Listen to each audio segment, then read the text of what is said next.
मध्ये मी सांगितलं होतं की आपले आता जे होऊन गेले राष्ट्रसंत तुकडोजी महाराज ज्यांनी ग्रामगीता रचली आणि ग्रामीण भागातील लोकांसाठी त्यांनी पुष्कळ त्यांना प्रबोधन केलं त्यांनी खंजीर वाद्य वाजवायचे. तर ते म्हटलं मागच्या ते राहिलं होतं दाखवायचं, तर आपण आता दाखवूया ते व्हिडिओ खंजीर वाद्य.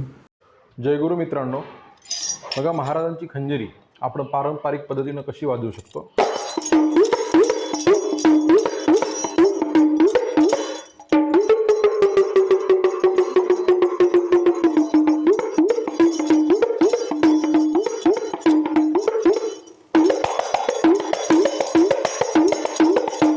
हा जो आपण आता व्हिडिओ पाहिला ते काय होतं, खंजिरी नावाचं वाद्य आहे.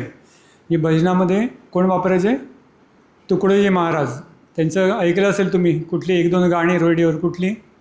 या झोपडीत माझ्या राजासजी महाले सौख्य कधी मिळाली, ती सर्व प्राप्त झाली या झोपडीत माझ्या, आणि मनी नाही भाव आणि म्हणे देवा मला पाव. बरोबर, हे त्यांचे एक दोन प्रसिद्ध भजनं आहेत. तर ते असे खंजिरी वाजवायची. म्हणजे आपण थोडंसं संगीताला जे पूरक वाद्य कोणते त्याचं पण थोडंसं आपण मागोवा घेतो आहे. तर हे झालं खंजिरी वाद्य. याच्यानंतर आपण आता दुसरा व्हिडिओ आहे एकतारी वाद्य, ते आपण बघूया. त्याच्यामध्ये पण एकतारीमध्ये पण दोन भाग असतात.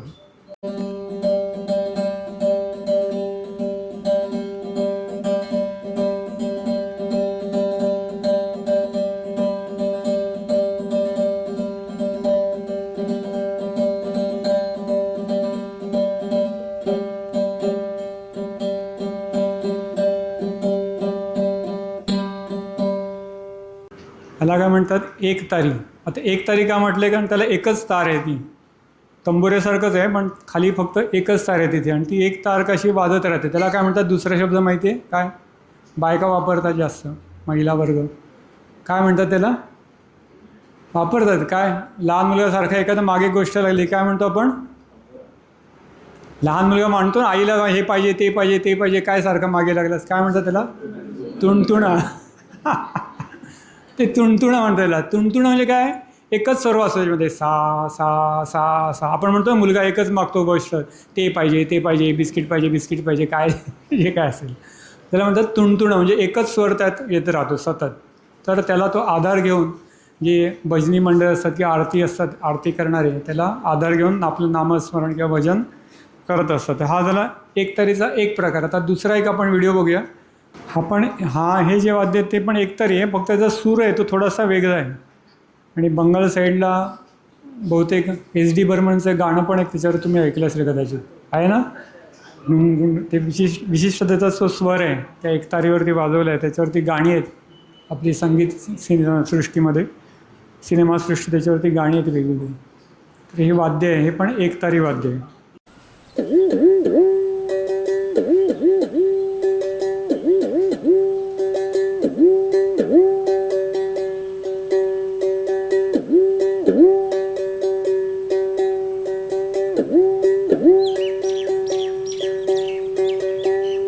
बघितलं, हे पण एकतारीच आहे, एकच तार आहे, फक्त तो मध्ये ते बाजूच्या पट्ट्या आहेत तो असं दाबून थोडासा आवाज बदलतो त्याच्यामध्ये.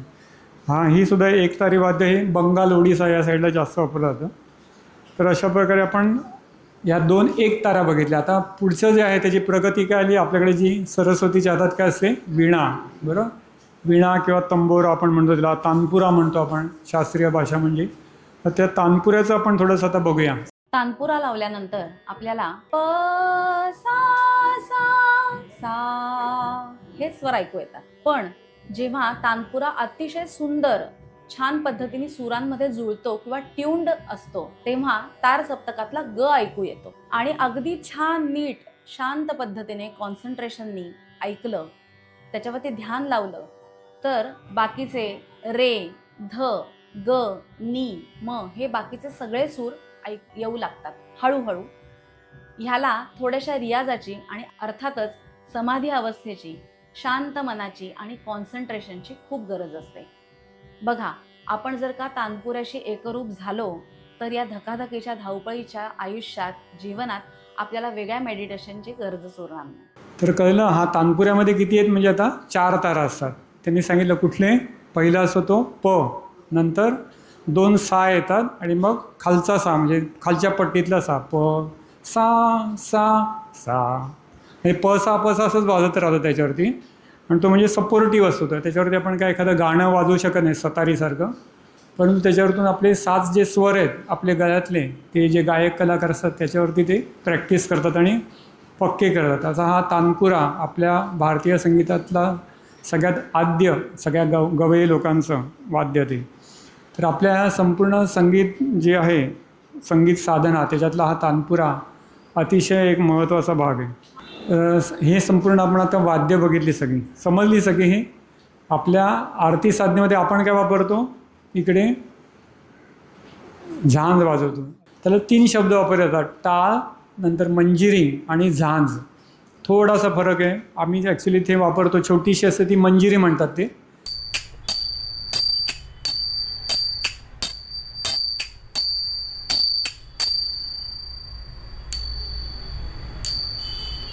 थोडीशी मोठी असेल तिला टाळ म्हणतात आणि खूप मोठी असेल तर झांज म्हणतात. झांज, मंजिरी आणि टाळ एकाच टाईपचे, फक्त त्यांचं आकारमानाप्रमाणे वाद्याचा आवाज आहे तो बदलतो. तर ही जी झांज आहे ती तालासाठी असते, ते आपण वापरतो इकडे. तर ही संपूर्ण आपण सगळं बघितलं. याच्यामध्ये तानपुरा, एकतारी आणि खंजिरी. आता आपण याच्यामधून आपण पुढे जाऊया. आता सुफी परंपरा जी आपल्या भारतामध्ये आली, आपण हे सगळं काय केलं आपल्या देशामध्ये जी आहे संगीत परंपरा त्याचा आपण संपूर्ण आता आढावा घेतला. आता आपल्या भारतामध्ये जे इस्लाम संत आले इस्लाम धर्मातले त्यांची जी परंपरा आहे ती म्हणजे सुफी परंपरा.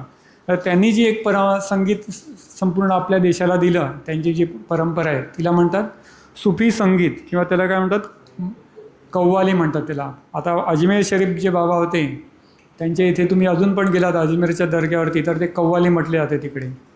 तर ते आपण आता एक त्याचा व्हिडिओ ऐकूया, मग आपण त्याच्याविषयी बोलूया.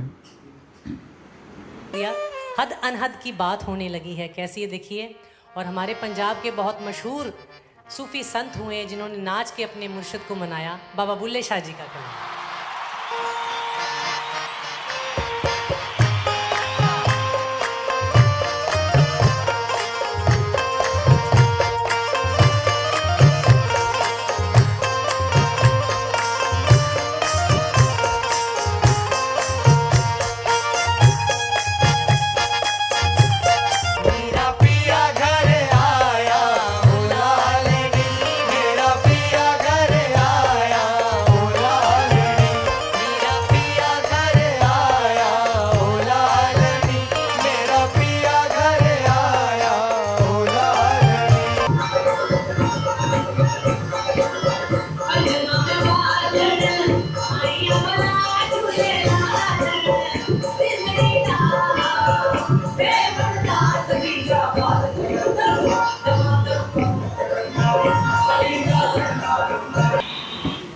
ते आपल्या सगळ्याचं ऑडिओ व्हिडिओ संपले आता. मुख्य कसं वाटलं आता संगीत आपण गेलो की नाही त्या माहोलमध्ये तसं संगीत असतं ते माणसाला काय एक प्रकारचं ते म्हणतो ना असं झूम उठते, म्हणजे आपण त्या नशेमध्ये जातो.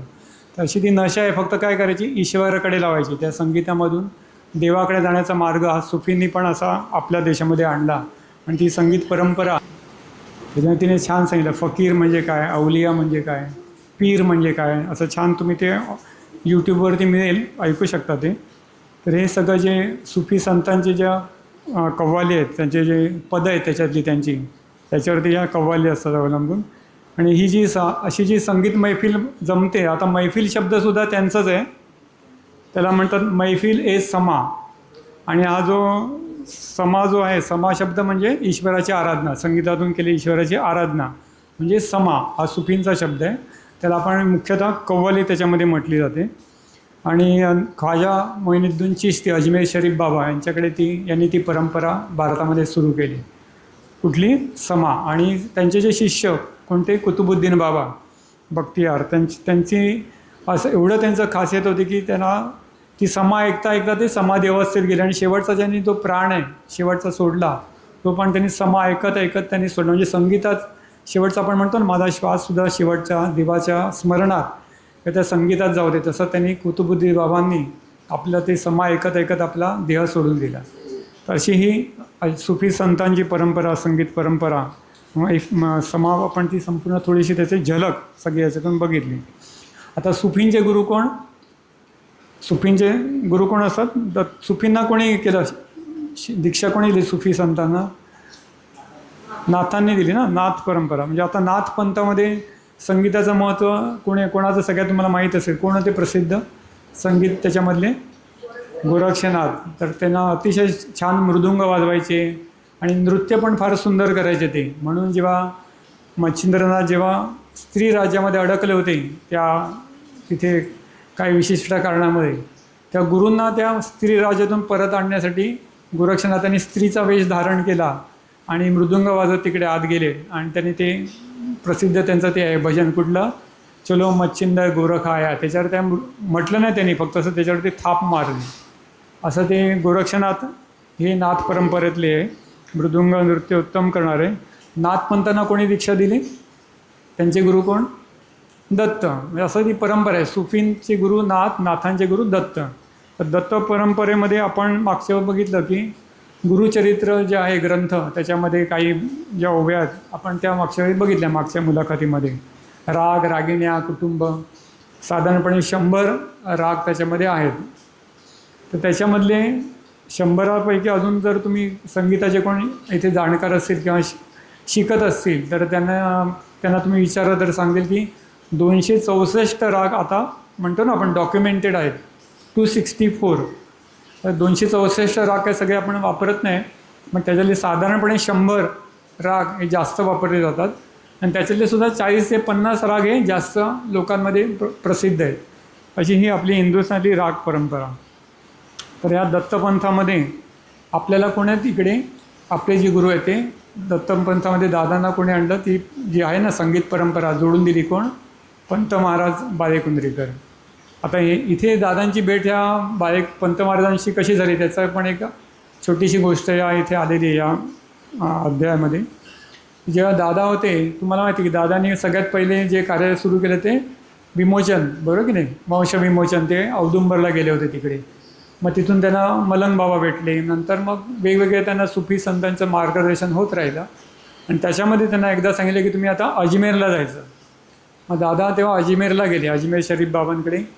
आणि तेव्हा जेव्हा तिकडे नमस्काराला वाकले, तिकडे त्यांचं दर्शन घेत होते, तेव्हा त्यांना अजमेर शरीफ बाबांची आज्ञा झाली की बालेकुंद्रीला जायचं आहे, तू पंत महाराजांना भेटायचं आणि बालेकुंद्रीला जायचं.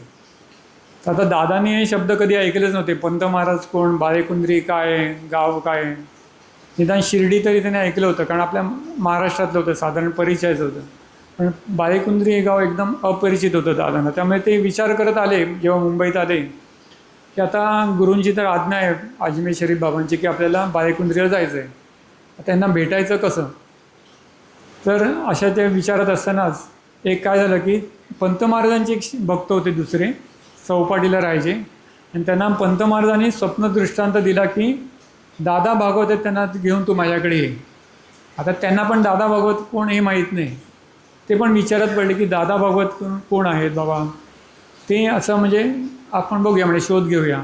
याच्या दरम्यान काय झालं की त्यांची एक जी नातेवाईक होती, त्या पंत महाराजांचे भक्त होते त्यांची, ती दादांकडे कामकाजासाठी वगैरे यायची, ती मार्गदर्शनासाठी. तर एकदा त्या दोघांची एकदा गाठभेट झाली. तर निघतो ना आपण आपल्या गुरूंचं सांगतो, ते त्यांच्या गुरूंचं सांगतात. तर ते बोलले की अरे मला असं पंत महाराजांनी सांगितलं की दादा भागवत त्यांना भेटायचं आहे. तर ती माझी त्यांची ती होती नातेवाईक, ती म्हणे की अरे मी तर त्यांनाच तर भेटते म्हणे, त्यांचं नाव पण दादा भागवतच आहे. मग त्यांनी ते कन्फर्म केलं. आणि त्याच वेळी मग दादांनी पण सांगितलं हो मलाही आज्ञा झाली की पंत महाराजांना भेटायचं आहे. मग त्याप्रमाणे त्यांनी आपल्या सेक्रेटरी तो पाठवला आणि ते पंत महाराजांचे भक्त, आणि त्यांना दादांना घेऊन मग ते बालेकुंद्रीला गेले. अशा प्रकारे सगळ्यात पहिली भेट दादांची ह्या दृष्टांताद्वारे बालेकुंद्रीला झाली. तिथे गेल्यानंतर दादांच्यासोबत तेव्हा नवनाथांचा जो ग्रंथ असायचा, नवनाथ सार जो आहे, नवनाथ ग्रंथ पारायण करायचे. ते कुठे गेलं होतं नवनाथ ग्रंथाचं पारायण दादांनी? तुमचं पावसाकडे लक्ष जाऊ नये म्हणून विचारतोय प्रश्नामध्ये मध्ये. कुठे गेलं होतं दादांनी नवनाथ ग्रंथाचं पारायण? कुठे केलेलं? मला कधी देऊन गेलेलं, मी वेगळं काहीतरी विचारतच नाही.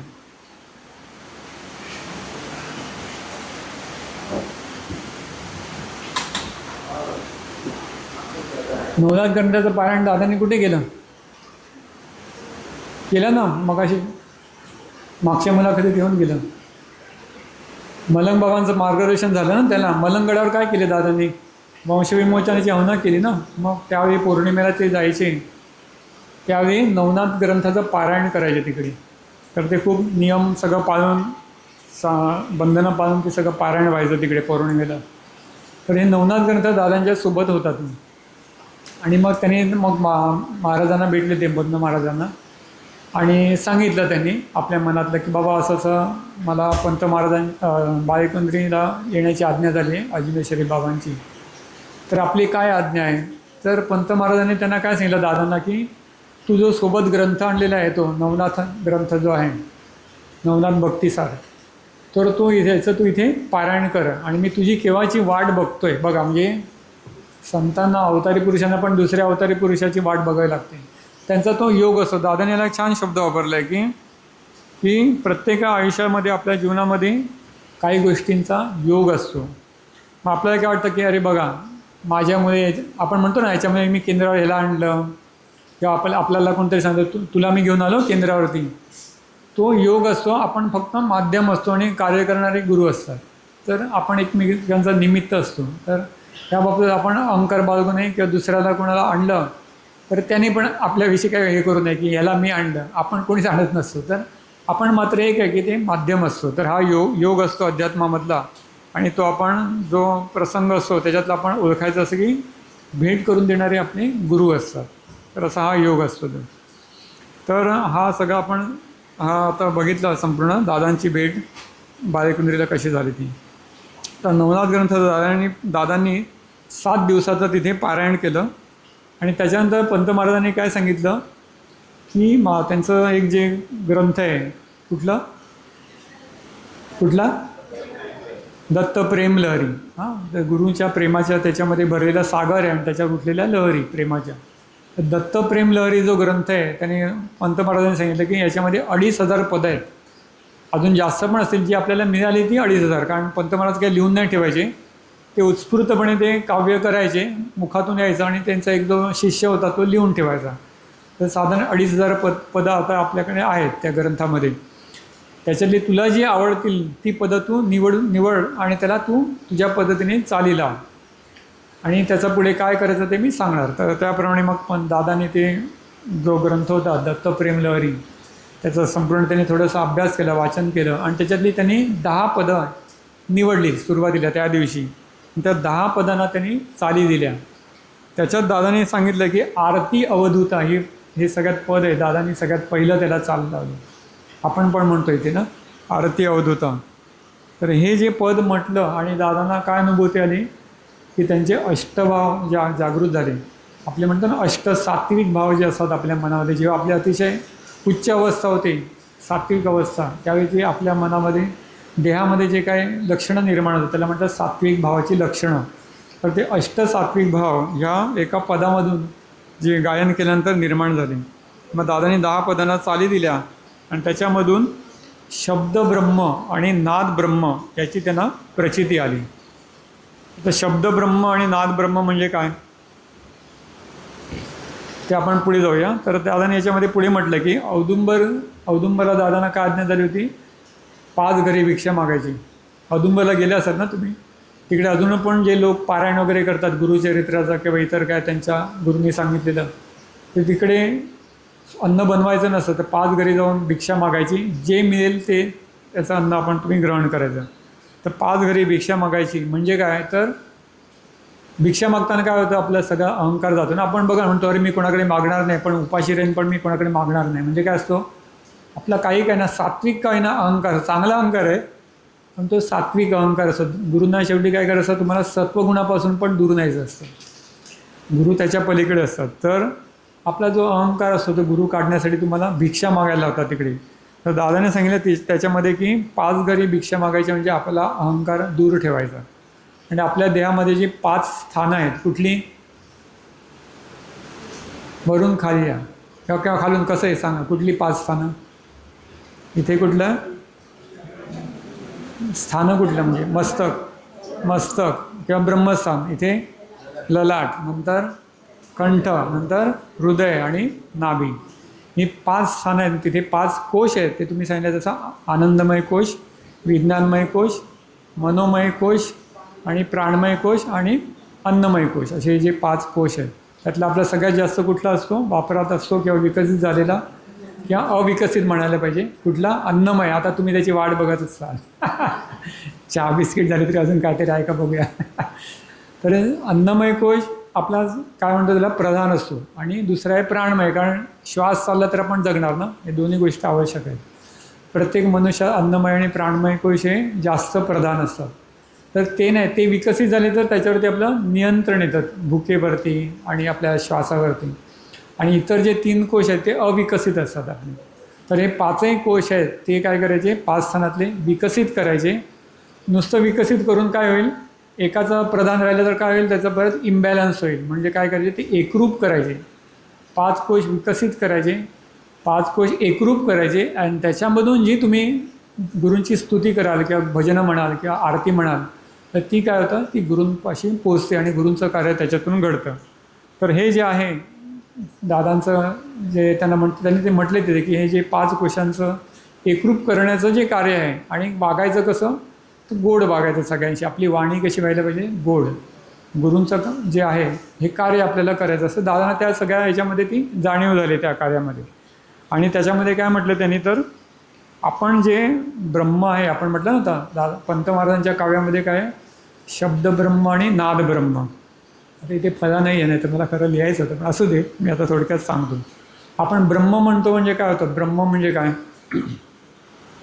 ब्रह्माचा अर्थ काय, गुरु साक्षात्कार म्हणतो, परब्रह्म म्हणजे ब्रह्माच्या पण पलीकडे गुरु आहे. मग ब्रह्म म्हणजे काय, पण मुळात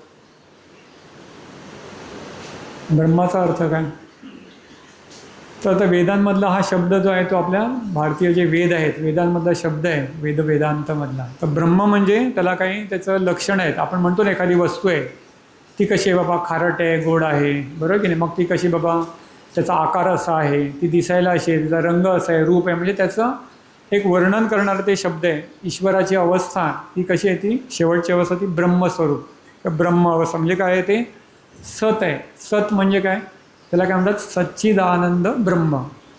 म्हणजे काय, सत म्हणजे काय, सत म्हणजे ट्रूथ, म्हणजे खरं. एखादं खोटं असतं आणि खरं, आपण काय म्हणतो खोट्याचा रंग 4 दिवस ना, खरं हे कायमस्वरूपी असतं. म्हणजे जे ब्रह्म आहे हे कायमस्वरूपी आहे, शाश्वत आहे, ते अमर आहे ते, आणि त्याचं अस्तित्व आहे कायमस्वरूपी असते. असं नाही की ब्रह्म त्यांना भेटला तर आम्हाला भेटणार नाही, आता ब्रह्म संपलं जगात, असं नाही होत. सगळ्यांना वाटलं देवाने, अवतारी पुरुषाने आता ब्रह्म संपलं आहे, हे पूर्ण आहे, ते आहे तसंच आहे. तर जे ब्रह्म आहे हे पूर्ण स्वरूप आहे आणि ते कसं आहे, ट्रूथ म्हणजे सत्य स्वरूप आहे, ते शाश्वत आहे आणि त्याचं अस्तित्व कायमस्वरूपी आहे. ते एक्झिस्टन्समध्ये आहे, म्हणजे ते आहे त्याचं, तुम्ही त्याच्या जाणीव त्याची करून घेऊ शकता, हे म्हणतात सत. दुसरं त्याचं लक्षण, दुसरं काय म्हटलं जातं, चित. चित म्हणजे काय, निरंजनची बिल्डिंगचं नाव काय समोर आहे, ते काय आहे, चैतन्य. मग चित म्हणजे चैतन्य, त्याचा तो त्या लक्षण ते चैतन्य स्वरूप. म्हणजे काय होतं, ऊर्जा. म्हणजे तुम्हाला आता काय होतं, आळस आणि चैतन्यामध्ये फरक आहे ना. आळशी मनुष्य काय होतं, काहीच करायचं वाटत नाही. चैतन्य असतो काय असतो, जागृत असतो, म्हणजे कॉन्शियस. एखादा माणूस झोपलेला असतो आणि एखादा जागृत असतो, तर ते कॉन्शियस आहे, म्हणजे सदैव ॲलर्ट आहे. तर ब्रह्म कसं आहे, चित म्हणजे ते जाणीव, त्याची स्वतःला त्याची जाणीव आणि ते दुसऱ्याला पण आपली जाणीव करून देतं, म्हणजे ते जाणण्यायोग्य आहे. त्याला म्हटलं चित किंवा चैतन्य स्वरूप, ज्ञान करून घेण्यासारखं. म्हणजे त्याचं जर ज्ञान प्राप्त केलं तर ते तुम्ही जाणून घेऊ शकता. म्हणून ब्रह्म कसं आहे, चित स्वरूप आहे. आणि तिसरं कसं म्हटलं त्यांनी, तिसरं लक्षण काय, ब्रह्माचं आनंद स्वरूप आहे. आनंद म्हणजे काय, ब्रह्म आनंद स्वरूप म्हणजे काय, आपण म्हणतो ब्रह्मानंद, ब्रह्मानंद असं म्हणतो आपण. म्हणजे काय, आनंद स्वरूप आहे ब्रह्म. म्हणजे काय, आनंद म्हणजे काय, आता मी तहानलेला होतो, मला पाणी मिळालं, किंवा मला भूक लागली, मला श्रीखंड खाल्लं, म्हणजे मला आनंद झाला, हा समाधान आहे. बरं, हा एक भाग आहे. अजून दुसरं प्रेम स्वरूप आहे. म्हणजे कसं, आता मी श्रीखंड मी खाल्लं, बस मी आनंदी झालो, आता काय जगाचं काय होईल ते गेलं. तसं नाही, ब्रह्म काय आहे, आनंद स्वरूप आहे, म्हणजे ते प्रेम स्वरूप आहे. म्हणजे मला जे मिळालं आहे ते मी इतरांना अरे मला हा आनंद मिळाला, तो मला इतरांना देता येईल काय, थोड्याफार प्रकारे जेवढा आहे त्याचा काही भाग देता येईल का. म्हणजे ते काय आहे, ते प्रेम स्वरूप आहे. म्हणजे ब्रह्म नुसतं आनंद स्वरूप नाही, तर आनंदाचं एक लक्षण म्हणजे प्रेम. म्हणून म्हणतो ना प्रेम हे ईश्वराशी प्रेम लागले काय होतं, त्या आनंदात असतात ते लोक, म्हणून त्यांना जगाची फिकीर नाही राहत. म्हणजे ते प्रेम स्वरूप. आणि शेवटचं म्हणजे आता काय म्हणतो, ब्रह्मानंदी लागले टाळी कोण देहाते सांभाळी. म्हणजे काय, आता काय शांत होते, आता काय मागायची इच्छाच राहत नाही. म्हणजे ईश्वराला भेटल्यावरती कसं होतं, मन शांत होतं. शांत, प्रसन्न, प्रेमस्वरूप, आनंदस्वरूप, हे सगळे आनंदाचे लक्षण आहेत. म्हणजे हे सगळं जे आहे हे कोणाचं वर्णन आहे, हे ब्रह्माचं आहे. तर या ब्रह्माचं पहिले काय निर्माण झालं, ब्रह्मामधून नाद ब्रह्म, त्याला काय म्हणतात, नाद ब्रह्म. आणि नादातून पुढे काय शब्द आला, तो आपल्याला माहिती आहे. नाद कुठला झाला, सृष्टीत पहिला ओम, बरोबर. म्हणून आपण ओंकार साधना करतो. तर ते ब्रह्मातून निर्माण झालेला नाद म्हणजे ओम. म्हणून ओंकाराशी आपण जोडलं खऱ्या प्रकारे, तर आपल्यात ही सगळी लक्षणं जी सांगितली, सत चित आनंद, किंवा जी सगळी सांगितली ती चैतन्य स्वरूप, आनंद स्वरूप, प्रेम स्वरूप आणि जागृत जाणीव स्वरूप, ही सगळी आपल्यात जर आली तर आपल्याला काय म्हणायचं, आपल्याला ओंकार साधना बरोबर चालली. नाहीतर आपण ओंकार साधना करतो आहे, ठीक आहे, ती साधना अजून सिद्ध नाही झाली. ती सिद्ध अवस्था पुढची अवस्था आहे. म्हणजे हे जी अवस्था आहे, हे ब्रह्म, त्याच्यातून झाला नाद निर्माण झाला. नादातून काय झालं पुढे, ओंकारा शब्द नाही, नुसता नाद आहे. तो नाद कसा आपण करतो, टोल वाजवतो ना, टोलाला काही शब्द आहे का, ते वाजवत ना धुरी सुरुवातीला, चला ओंकार आता करूया आपण, टुंग, म्हणजे एक जो नाद येतो, साऊंड येतो, ध्वनी येतो, त्याच्यातून पुढे प्रत्यक्ष जी वर्णमाला तयार झाली त्याला काय म्हणतात, शब्द ब्रह्म. त्या शब्द, त्याच्यातून नादातून शब्द निर्माण झाले.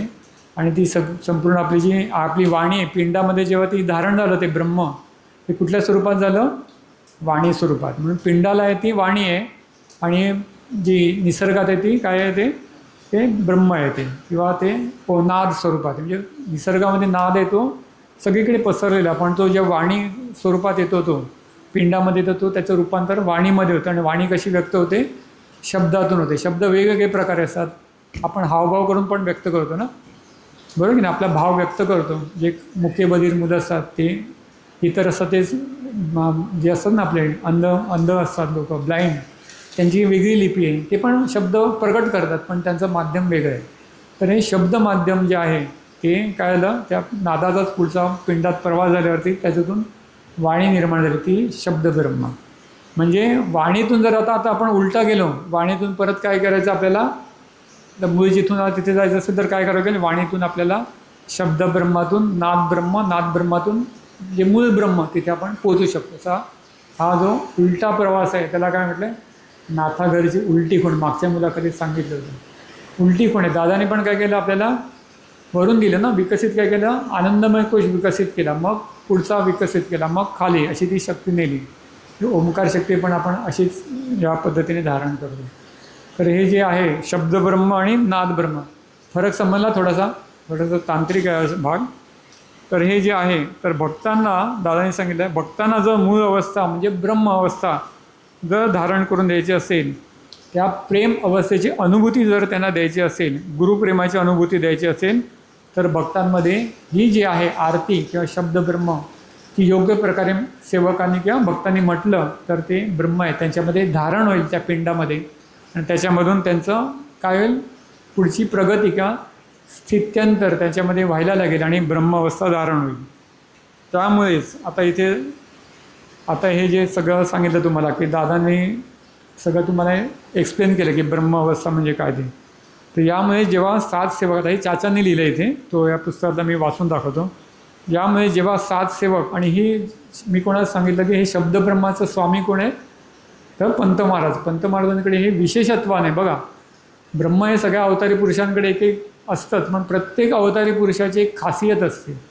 तर त्यांचं पंत महाराजांची खासियत म्हणजे काय, विशेष करून शब्दब्रह्माचे स्वामी आहेत. आणि म्हणजे काय, तर ते तुम्ही जर वाचलं त्याचं नुसतं संगीत त्याला चाल न लावता जरी तुम्ही एखादी आरती म्हटली, उच्चार केली, तरी काय होईल, त्याच्यातून ते ब्रह्म प्रगट होईल. समजलं, म्हणजे शब्दब्रह्म. यामुळे जेव्हा 7 सेवक तारक मंत्र सिद्धतेसाठी प्रदक्षिणा करून आले, हे चाचांनी लिहिलं, जेव्हा ते दादा गेल्यानंतर तारक मंत्र दादांचा सिद्ध झाला, त्यासाठी तारक मंत्राची प्रदक्षिणा करण्यात आली. त्याच्यानंतर जे त्यांना आज्ञा झाली की आता ह्या तुम्ही जी तारक मंत्राची प्रदक्षिणा केली त्याच्यावर तुम्ही काव्य करा. जे आपण मंगळवारच्या सेटमध्ये सगळ्या जे म्हणतो ना आरत्या त्या, तर ते त्यासाठी कोणी काव्य केली ती ओंकार चाचांनी लिहिली काही काव्य आणि जीजींनी लिहिली, दीपकदादांच्या मातोश्री. तर त्यांनी जास्त आणि एखादं पद दीपकदादांनी पण लिहिलेलं आहे. तर त्यानंतर दादांच्या जीवनकार्यावरती पदे लिहायची होती त्यावेळी 2 कोरे कागद श्री पंतचरणी ठेवून त्यांचा आशीर्वाद घेतला गेला. हे जे 7 सेवक आले होते त्यांनी त्या पद्धतीने केलं. त्याचप्रमाणे आता आपण सकाळी कुठली म्हटली, आज काय म्हटलं, आरती सेट कुठला होता, गुरुगीता. हे कोणी लिहिलेलं, गुरुगीता कोणी रचलं आहे संपूर्ण, चाचांनी लिहिलं. पण चाचांनी सांगितलं गुरुगीता पदांना ते आधी रचलं होतं. त्यांना जेव्हा चाली लावायची वेळ आली ते त्यांच्याकडे होतं, ते लिखित स्वरूपात होतं, पण त्यांना नंतर समजलं की आपण ह्याला आता चाली लावायला पाहिजे. मग चाली लावण्यासाठी ते पदं होती संपूर्ण, तीसुद्धा त्यांनी काय केली, बालेकुंद्रीला घेऊन गेले, पंतांच्या चरणी ठेवली आणि तुमचा आशीर्वाद यामध्ये प्रवाहित होऊ दे, जेणेकरून उद्या कोणी गुरुगीता ह्या चालीमध्ये ऐकतील त्यांना कळेल त्या शब्दब्रह्माची जाणीव त्यांच्यामध्ये पण होईल. तर असं हे पंत महाराजांचं वैशिष्ट्य, दत्तप्रेम लहरीतलं शब्दब्रह्म याचं संपूर्ण तुम्हाला सांगितलं. आता पंत महाराजांच्या आरती साधनेचं वैशिष्ट्य म्हणजे सांगितलं शब्दब्रह्म आणि नादब्रह्म. ते काय होतं, आरती म्हणायला लागले की ते शब्दब्रह्म किंवा नादब्रह्म जे सेवक असतात ते म्हणतात, तिथून काय होतं ते आपण जे श्रोते असतो, इतर सेवक किंवा श्रोते ते ऐकतात, त्याच्यामधून काय होतं त्यांच्यामध्ये धारण होतं ते, आणि तिथे कुठे जातं ते त्यांचे काया वाचा मनामध्ये, आणि 5 कोश त्याच्यामध्ये ती धारण होते ती शक्ती. आणि त्याच्यामध्ये 5 कोशामध्ये काय असतात पुढे, हा आलेला नाही भाग पण कुणाला माहिती आहे का सांगा, 5 कोशात काय असतं, 5 स्थानं आहेत आपल्या देहात, त्याच्यामध्ये 5 कोश आहेत आणि 5 कोशांमध्ये काय असतात, पंचतन्मात्र, पंचमहाभूत आणि पंचतन्मात्र. पंचतन्मात्र म्हणजे काय, एखादं महाभूत आहे, आता पृथ्वी आहे, आप, तेज, वायू, आकाश, प्रत्येकाचा अतिशय सूक्ष्म भाग जो आहे त्याला म्हणतात तन्मात्र. तर त्याचा जे अतिसूक्ष्म भाग जो आहे तो किंवा तन्मात्र ती जागृत होतात आणि त्याच्यातून तिच्यामध्ये काय होतं, भक्तामध्ये त्याच्यामध्ये स्थित्यंतर व्हायला सुरुवात होते, म्हणजे त्याची साधकातून सिद्धतेकडे वाटचाल सुरू होते. तर असं हे जे दादांचं कार्य आहे त्यांनी पुढे काय केलं, या आरतीमध्ये पुढे काय केलेलं आहे, त्याच्यामध्ये नाथांच्या सिद्धांत पद्धती आणि दीक्षा आणि विमोचना हे सगळी दादाने त्या काय केलं त्यामध्ये धारण करून दिली. त्यांना काय सांगितलं आलं त्यांनी की नवनाथ ग्रंथाचं पारायण कर. का सांगितलं की नवनाथ ग्रंथामध्ये काय आहे, तो मंत्रस्वरूप आहे तो ग्रंथ. आपण म्हणतो का, तो नाही म्हणत, कारण ते मंत्र तुम्हाला धारण करता आले पाहिजे.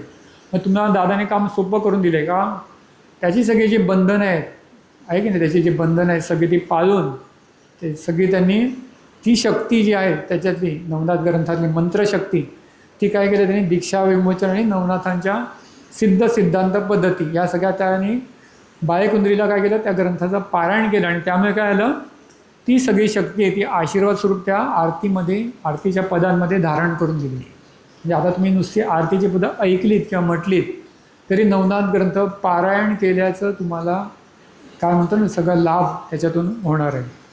आणि तिथून पुढे काय होतं, त्याच्यातून विश्वकल्याण आणि शक्तिपीठाची शक्ती याच्याशी जोडून तुमच्या माध्यमातून गुरूंना जे अभिप्रेत कार्य कुठलं, मानवता धर्माचं कार्य ते त्याच्यातून घडत, म्हणजे एवढा म्हणून आपण ती शक्तिपीठ प्रार्थना म्हणतो प्रत्येक आरतीच्या आधी. का, ही सगळी आरती मी म्हटली कशासाठी म्हटली, तर हे शक्तिपीठाचं जे ध्येय आहे माझा संकल्प, मानवता धर्माची स्थापना आणि विश्वशांती हे करायचं.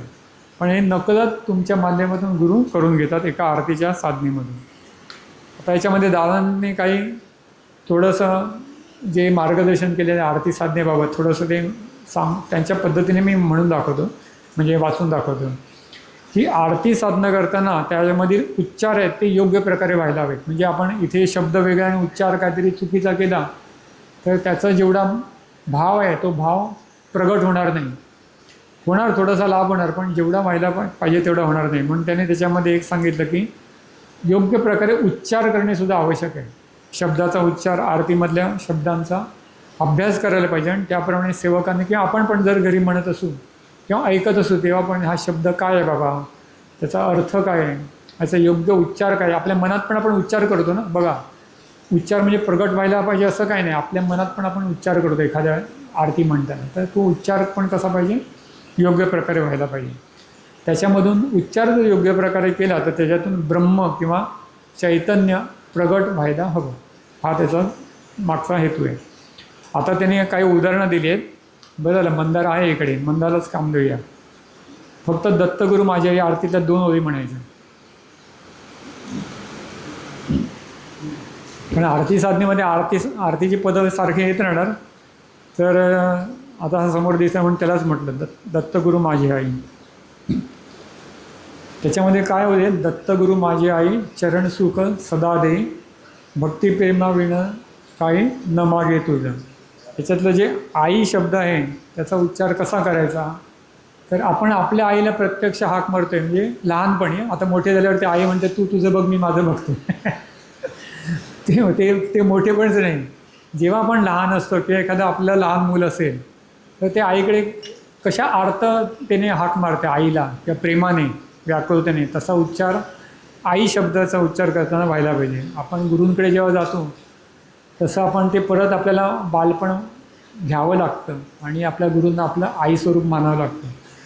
तर तसं म्हणून तो भाव आणण्यासाठी दत्तगुरू माझ्या या पदातला आई शब्दाचा उच्चार अतिशय प्रेमळ, हळुवार आणि आईला वात्सल्य वाटेल ऐकल्यावरती अशा प्रकारे व्हायला पाहिजे. दत्तगुरु माझे आई चरण सुख सदा देई, भक्ती प्रेम विणे काही न मागे तुझ, न मागे तुझ. दत्तगुरु माझे आई चरण सुख सदा देई, भक्ती प्रेम विणे काही न मागे तुझ, न मागे तुझ. तर तो आई शब्दाचा भाव आहे तो मात्र आपल्याकडेच बघा. प्रत्येकाकडे वाणी कसा असेल, सूर कसा असेल माहीत नाही. अरे थांब, जाऊ नको, अजून आहेत 2-3 आहेत, आपण पूर्ण करूया आज एवढा.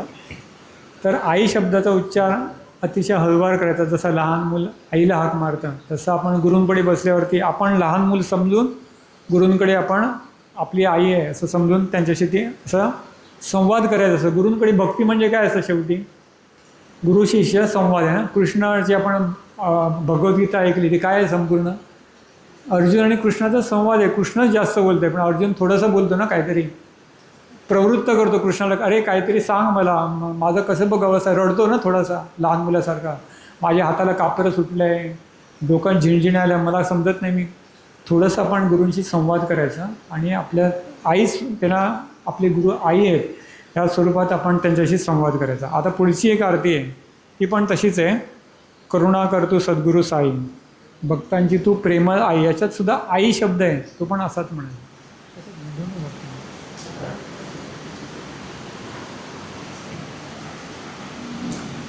करुणा कर तू सद्गुरु साई, करुणा कर तू सद्गुरु साई, भक्तांची तू प्रेमळ आई, भक्तांची तू प्रेमळ आई. करुणा कर तू सद्गुरु साई, करुणा कर तू सद्गुरु साई, भक्तांची तू प्रेमळ आई, भक्तांची तू प्रेमळ आई. करुणा कर तू सद्गुरु साई, करुणा कर तू सद्गुरु साई. म्हणलं मला पण डोळ्यात पाणी आलं, छान म्हटलं त्याने. असं आपल्याला आपल्या आईशी दूर आहे आणि आई आपल्याला भेटत नाही तर लहान मुलगा कसा होतो तो अवस्था, तशी अवस्था जर आपली झाली बघ आरती म्हणताना, म्हणजे ती आर्तभाव. आरती म्हणजे शेवटी काय आहे, आपल्या जो हृदयात असलेला आर्तभाव आहे तो प्रगट करायचा. आहेत आपल्यात, ब्रह्म आपल्यातच आहे, पण ते काय करायचं तर प्रगट देण्यासाठी वाव तो शब्द माध्यमातून द्यायला पाहिजे. तर सूर आणि शब्दाचा उच्चार योग्य प्रकारे केला आणि त्यातले भाव आहे जाणला तर तो अभिप्रेत आहे, गुरूंना अभिप्रेत आहे. तो आपल्यासाठी, गुरूंनी कशासाठी लिहिली पंत महाराजांनी, स्वतः अवतारी पुरुष होते, मग कोणासाठी लिहिली ही पदं सगळी, आपल्याला भक्ती शिकावी यासाठी त्यांनी तो अवतार घेतला. आता दादा स्वतः अवतारी पुरुष होते, कशाला घेतलं त्यांनी, आपल्यासारख्या लोकांना थोडंसं बाबा एक मार्ग दाखवावा, असं तुम्ही चला म्हणून त्यांनी सगळं हे आपल्यासाठी आखून दिलं की या पद्धतीने चाला. पंत महाराजांनी त्याच्यासाठी पदं लिहिली की बाबा अशी तुम्ही म्हणा. तर तो भाव आहे आपल्यात तो प्रगट व्हायला पाहिजे. तर ते आर्तभाव हा ह्या पदातून व्यक्त व्हायला पाहिजे. अजून एक पद आहे तसं म्हटलं आहे, सगुण मूर्ती मनोहर दत्तात्रय माझा. म्हणजे माझा म्हटलं की कसं आपण एकदम त्याशी जोडल्या जातो, कनेक्ट होतो एकदम. तर ते एक 2 ओळी म्हणतात.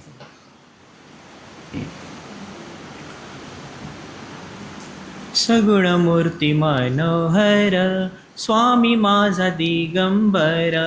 सगुण मूर्ती मनोहर स्वामी माझा दिगंबर.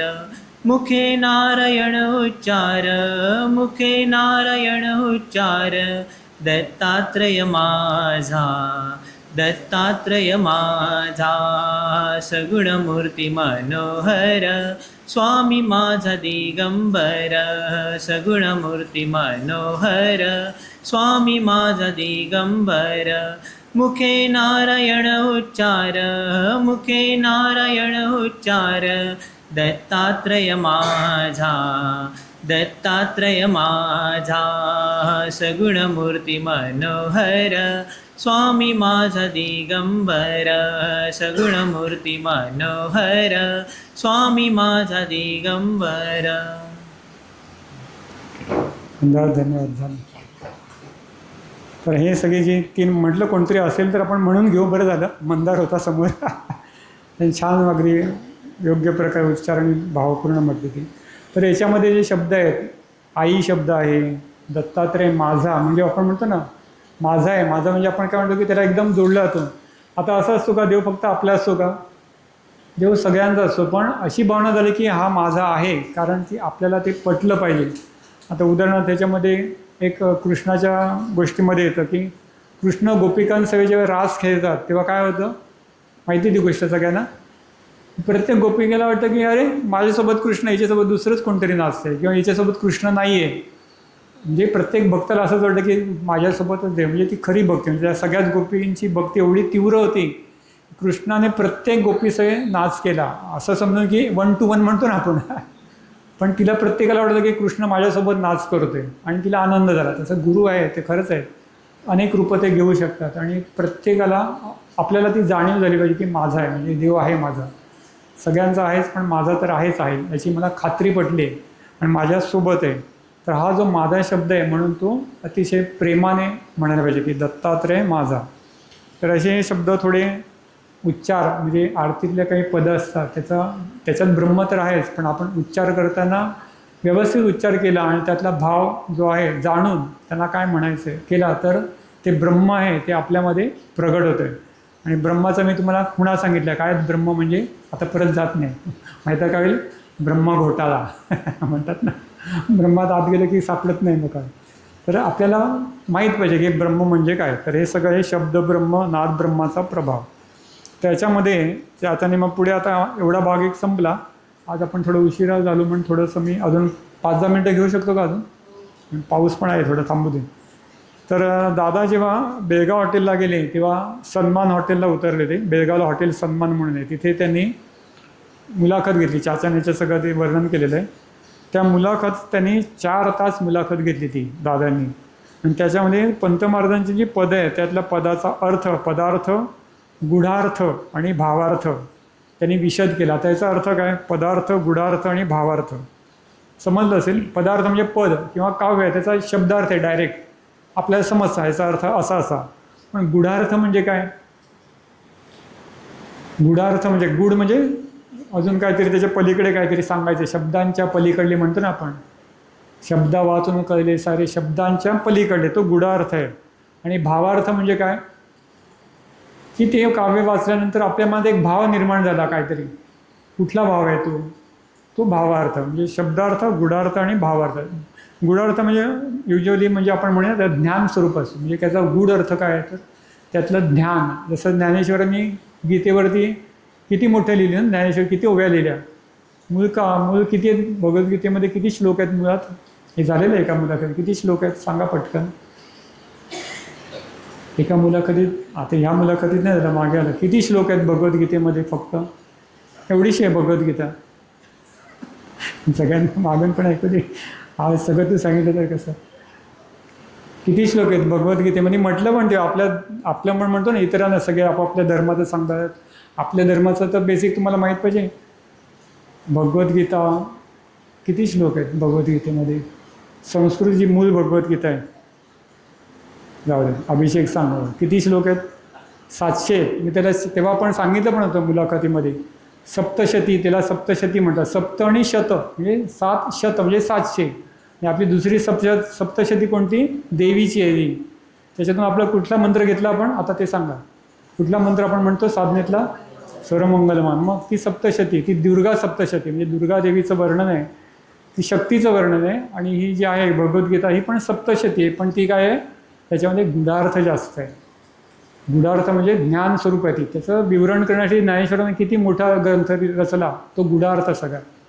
म्हणजे गुढार्थ हा पुष्कळ असतो. तो शब्द आपल्याला सांगताना पण अपुरा पडतो, शब्द अपुरे पडतो. गुढार्थ आणि भावार्थ तर तुम्हाला आता समजलं असेल की भाव म्हणजे आपण एखादी भावना त्या म्हटल्यानंतर एक काही कळलं नाही तरी त्यातून तुम्हाला एक भावना व्यक्त होते, आपल्या हृदयात एक भाव प्रकट होतो, तो भावार्थ. तर पदार्थ, गुढार्थ आणि भावार्थ असा तो सगळ्या. दादांनी त्या मुलाखतीमध्ये जे सेवक होते त्यांच्यासोबत, त्याच्यामध्ये चाचा होते, त्यांनी सगळा तो विशद केला. आणि त्यांना चाचाने असं म्हटलं की त्यावेळी दादांच्या माध्यमातून जणू साक्षात श्री पंत बोलत होते. म्हणजे दादा ते माध्यम होते आणि त्यांच्या माध्यमातून पंत महाराज त्या सगळ्या पदांचा अर्थ सांगत होते. कारण एवढा जो स्वतः लिहितो त्यालाच कळतं ना. एखादं काव्य असतं, कविता असते, तर कवी सांगू शकतो की मी काय लिहिलं ते. इतरांना त्याचं पूर्ण सांगता येत नाही. म्हणजे ज्या अर्थी दादा एवढं अगदी म्हणजे सखोलपणे सांगत होते, प्रत्येक अगदी बारक्या सहित, याचा अर्थ दादांच्या माध्यमातून त्यावेळी साक्षात पंत महाराज बोलत होते. त्यावेळी दादाने काही पदं म्हटली आणि त्यातला त्यांनी फक्त आता मी म्हणत नाही ना तर आपलं मोठं होईल. त्यांनी 2-3 आरत्या त्याच्यातल्या सांगितलं की चिंता करू नको काही. याच्यामध्ये जी आरती आहे चिंता करू नको, त्याच्यामध्ये चिंता शब्दानंतर पॉज घ्यायचा, म्हणजे थांबायचं आहे. चिंता ते पॉज आहे. चिंता असेल तर काय करायचं आहे, करू नको काय, म्हणजे तू काहीही करू नको. सद्गुरुजी शरणदाई वगैरे पुढे आहे ते, म्हणजे तिथे तो पॉज आहे, तो घेणं महत्त्वाचं. नाही तर चिंता करू नको काय म्हणजे काय होतं, तू काही चिंता करू नको असं नाही आहे ते. तो पॉज आहे. म्हणजे एखादं पद म्हणताना त्याचा अर्थ काय आहे आणि त्यांना गुरूंना काय म्हणायचं आहे किंवा पंत महाराजांना काय म्हणायचं, त्याचं जाणून घेऊन तिथे योग्य ठिकाणी आपण तिथे थांबलं पाहिजे, तर त्याचा अर्थ पण बदलतो. तर चिंता करू नको काही, तर चिंता शब्दानंतर स्वल्पविराम येतो, तिथे थोडासा एक ते आपले सेवक बरोबर ते पॉज घेतात तिकडे, करू नको काही. नंतर दुसरं एक आहे शुद्ध गगनताटी. तर ही याची गोष्ट माहिती आहे का, शुद्ध गगनताटी. शुद्ध गगनताटी जी आरती आहे ना, चंद्र सूर्य चंद्र ज्योती सगळी जी आरती आहे, ते संपूर्ण दत्ताचं विश्वात्मक वर्णन आहे. विश्वात्मक दत्त ते कसं आहे, त्याचं एक गोष्ट इथे दिलेली आहे की पंत महाराजांना त्यांच्या गुरूंनी आज्ञा केली की 3 दिवस त्राटक करायचं कोणावरती, सूर्यावरती. आणि ते एक शिजा आहे, तुम्ही बालेकुंद्रीला गेला असेल तर ती शिजा पाहिली असेल. त्याचं आता एक छोटंसं मंदिर पण केलेलं आहे. त्या शिजेवर बसून सूर्योदयापासून सूर्यास्तापर्यंत पंत महाराज सतत त्याकडे टक लावून बघायचं. म्हणजे त्यांचे डोळे सतत पापणी न आलं तर ते बघत राहतात. त्याला म्हणतात त्राटक म्हणतात त्याला. एक नाथ पंथातली ती विद्या आहे किंवा दत्त पंथातली. ते काही गुरूंनी काही सिद्धीसाठी सांगितलं असतं, ते त्राटक करत होते. ते त्राटक करून काय झालं, ते डोळे त्यांचे सुजले. संपूर्ण 3 दिवस ते सतत करत होते. 3 दिवस झाले याला आणि त्यांचे डोळे लाल झाले, सुजले आणि डोळ्यातून पाणी वगैरे येत होतं. परंतु ते गुरु आज्ञा समजून त्याने त्यांची तपश्चर्या चालू ठेवली होती. त्यावेळी एक गुराखी तिकडे आला. गुराखी असतो ना तेव्हा, मेंढपाळ वगैरे कोण असेल तो आला आणि त्यांनी काय सांगितलं, तुम्ही हे काय करताय मला काय समजत नाही. मी तर अडाणी म्हणे, पण तुम्ही जे काय करताय ही तपश्चर्या खूप मोठी तपश्चर्या आहे. मी तुम्हाला याच्यामध्ये काय करू शकतो म्हणे मदत. तर माझ्याकडे एक लोणी आहे म्हणे, मी चांगलं लोणी आहे, घरगुती लोणी आहे, ते तुम्ही आज्ञा दिली तर मी तुमच्या डोळ्यामध्ये घालतो म्हणे. तर पंत महाराजांनी त्याच्याकडे बघितलं की त्याचा भाव जाणला आणि मग त्यांनी ठीक आहे म्हणे, तू डोळ्यात घाल, मला तर हे तपश्चर्या काय बंद करायची नाही. मग त्याने ते लोणी होतं त्या गुराख्याने आणलेलं, पंत महाराजांच्या डोळ्यामध्ये दोन्ही नेत्रांमध्ये घातलं आणि काय झालं, ते नेत्रांजन झालं त्याच्यात. त्यांना दिव्यदृष्टी प्राप्त झाली आणि सगळीकडे त्यांना गुरूंचं स्वरूप दिसायला लागलं. आणि मग त्यांनी ती त्या अवस्थेची आरती स्फुरली, ती म्हणजे शुद्ध गगनताटी चंद्र सूर्य ज्योती विश्वरूप दत्त ओवाळू आरती. म्हणजे देवा दत्त स्वरूप आहे, हे संपूर्ण विश्वात आहे. सूर्य आहे त्याचं एक स्वरूप आहे, ते प्रखर स्वरूप आहे, पण ते तिथेच नाही तर सगळ्या विश्वात भरून राहिलं आहे.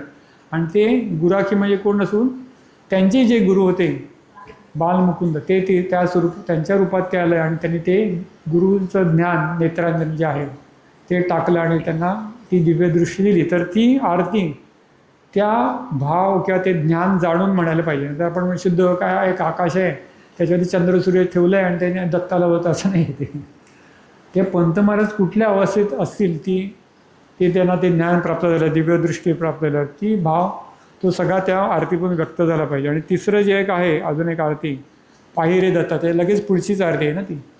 पायी रे दत्ता पडलो तुझ्या चरणी पडलो उठवी न कदा ह्याची तुला मागणी. म्हणजे काय म्हटलं की ही जी अवस्था झाली त्याच्याविषयी एक गोष्ट आहे की एकदा पंत महाराजांनी पुष्कळ असं काव्य झाल्यामुळे आपण म्हणतो ना आता थोडा बस झालं, आता खूप काव्य रचलं, आज काय करायला नको, असं ते शांतपणे बसले होते. बरेच दिवस त्यांनी काव्य काही रचलं नव्हतं, बरेच दिवस त्यांनी काव्य वगैरे काही रचलं नव्हतं. शेवटी दत्तप्रभूने त्यांना आज्ञा केली, अरे काय म्हणे बरेच दिवस झाले तुझं काय काव्य ऐकलं नाही म्हणे, असं काय म्हणे, तुझं एखादं छानसं पद म्हणे, मला बरं वाटतं, तुझं ऐकलं की मला छान वाटतं. म्हणजे देवाला काय देवभक्तीचा भुकेला म्हणतात ना, ते असं आहे, स्तुती नसते, त्याच्यातलं प्रेम असं स्तुतीमधून.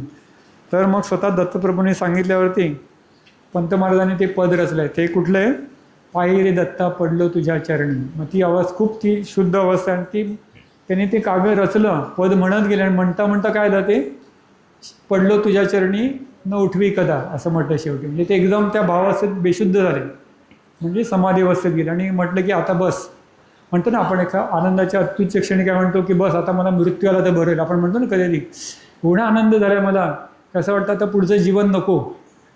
हे तर आध्यात्मिक अवस्थेत होते. तर पंत महाराज त्या अवस्थेत एवढ्या उच्च अवस्थेत गेले समाधी अवस्थेत की त्यांनी दत्ताला काय सांगितलं की बस आता मला माझं जीवन इथेच संपव. म्हणून काही लोक बघा ते ज्ञानेश्वरांनी सुद्धा नंतर संजीवन समाधी का घेतात ते ती अवस्था आली असते त्यांची की बस आता मला काही नको, इथेच संपव इथे माझं आयुष्य. तसं ते पंत महाराजांनी दत्तप्रभूंना सांगितले की बस न उठवी कदा आणि मला आता तुझ्याशी एकरूप कर, पुढे दे हा देह पुरे. दत्तप्रभू काय म्हणाले, अरे असं चालणार नाही म्हणे, अजून पुढचं कार्य करायचं आहे. अनेक भक्त बिचारे आहेत, अज्ञानी जीव आहेत, त्यांना ज्ञान कोण देणार, असं करू नको म्हणे. आणि मग त्यांना परत ते म्हणतो ना आपण एखाद्या मुलाला परत असं गोडी करून परत जा शाळेला जा आई करते ना मुलाला, नाही आज मला छान डोलावंसं वाटतं.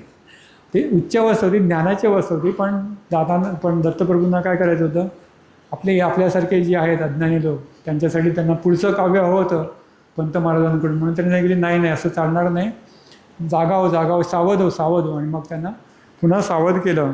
आणि म्हणून ती जी ओळ आहे न उठवी कदा वगैरे ती आपण त्याचा सगळा तो भावार्थ आहे, पंत महाराज कुठल्या अवस्थेत गेले असतील ती आठवली पाहिजे ती म्हणताना, न उठवी कदा आणि एकरूप कर, असं ती आपली पण अवस्था त्यावेळी थोडी का होईना क्षणभर आपली झाली पाहिजे.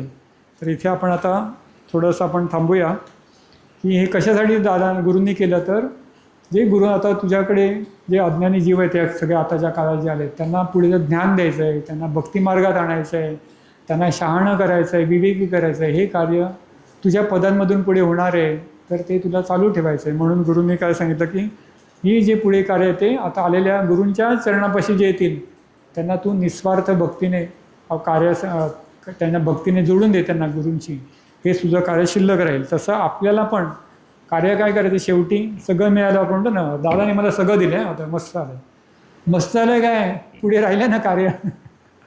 काय करायचं, जे कोण दुःखी कष्टी जीव आहे गुरूंच्या चरणाशी येतात, आपल्यापाशी कोण येत नाही. आपल्याशी आलं तर माहिती आहे ना काय जास्त देणार नाही, 2 एवढे देणार, पुढे म्हणून संपलं मी. कोणाशी येतात ते गुरूंशी येतात, कारण गुरूंचा साठा अमर्याद आहे. त्यांना आपल्याला गुरूंशी जोडून द्यायचं एवढंच आपण प्रयत्न करायचा. निदान त्याच्यामध्ये आपण काय करायचं, अडथळा व्हायचं नाही, त्यांना दूर होण्याचं आपण काय म्हणतो निमित्त किंवा माध्यम होऊ नये. तर जे कोण दुःखी कष्टी जीव होते त्यांना गुरूंच्या चरणाशी आलेल्यांना योग्य ठिकाणी जातील, योग्य मार्गाने जातील, गुरूंच्या चरणाशी पुढे ते देखील जात राहतील याची काळजी आपण घ्यायची. एवढंच कार्य आपल्यासाठी आपण शिल्लक आहे. सच्चिदानंद सद्गुरु साईनाथ महाराज की जय. श्री गुरुदेव दत्त सदानंदाचार्य सच्चिदानंद सद्गुरु श्री पंत महाराज की जय. श्री गुरुदेव दत्त श्री सद्गुरुनाथ दादा महाराज की जय. श्री गुरुदेव दत्त. दादा परमसमर्था दीनदयाला प्रभो जगन्नाथा. आलो शरण तुला दीन तुझा घेतो.